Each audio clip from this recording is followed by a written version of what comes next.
अमेरिकी अधिकारियों के मुताबिक राष्ट्रपति जो बाइडेन जल्द ही ये फैसला करने वाले हैं कि अगस्त के बाद भी अफगानिस्तान में अमेरिकी सैनिक होंगे या नहीं।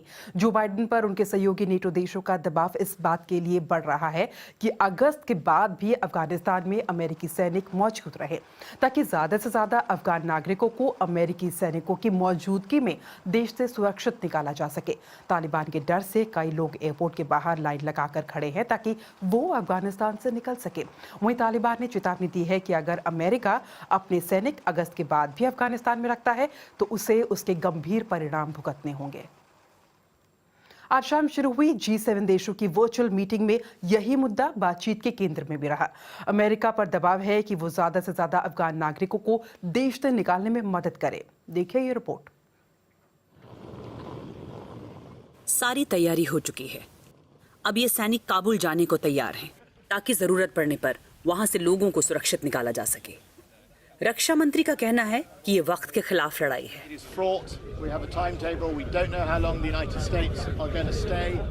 उन्होंने ये भी कहा कि उनकी सरकार अमेरिका से अपील कर रही है कि वो इस महीने के बाद भी अमेरिकी सैनिकों को अफगानिस्तान में रहने दें, ताकि लोगों को सुरक्षित निकाला जा सके। अमेरिका के जाने के बाद वहां रुकने का कोई मतलब नहीं है। अगर वो 1-2 दिन भी ज्यादा रुक जाते हैं तो हमें कुछ और लोगों को निकालने का मौका मिल जाएगा।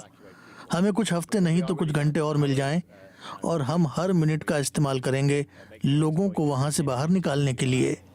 यहाँ गृह मंत्रालय के बाहर ये नजारा ये बताने के लिए काफी है कि कितना कुछ दांव पर लगा है। ब्रिटेन में रहने वाले अफगान लोग सरकार से अपील कर रहे हैं कि उनके परिवार और दोस्तों को अकेला ना छोड़ा जाए, जिन्होंने विदेशी सैनिकों की मदद की, और अब डर है कि तालिबान के लोग इसका बदला लेंगे।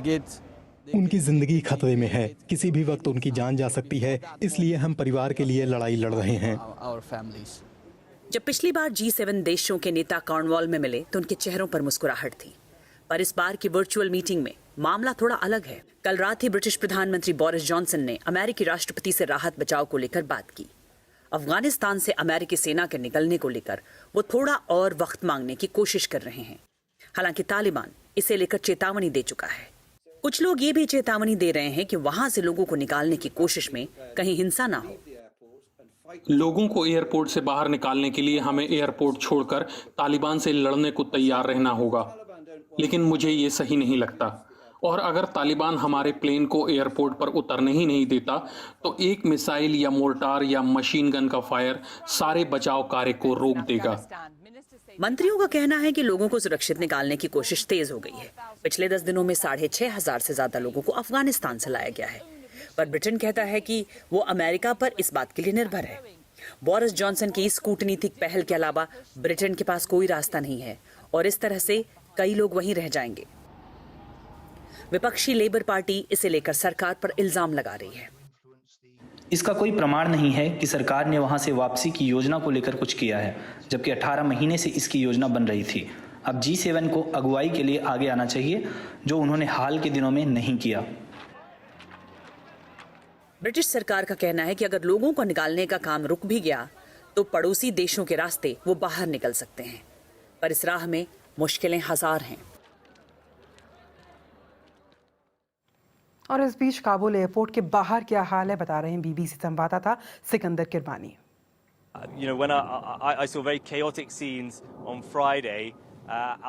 हमारे पास ऐसी रिपोर्ट्स आ रही हैं कि तालिबान के लड़ाके ऐसे लोगों को भी एयरपोर्ट आने से रोक रहे हैं जिनके पास तमाम आधिकारिक डॉक्यूमेंट्स हैं। वो ऐसे लोगों को रोक रहे हैं जिन्होंने विदेशी सेना और नेटो अधिकारियों के साथ काम किया है। लेकिन इससे भी ज्यादा बड़ी समस्या ये है कि यहाँ ऐसा कोई सिस्टम ही नहीं है जिससे जांचा जा सके कि कौन यहाँ से जाने के लिए एलिजिबल है और कौन नहीं।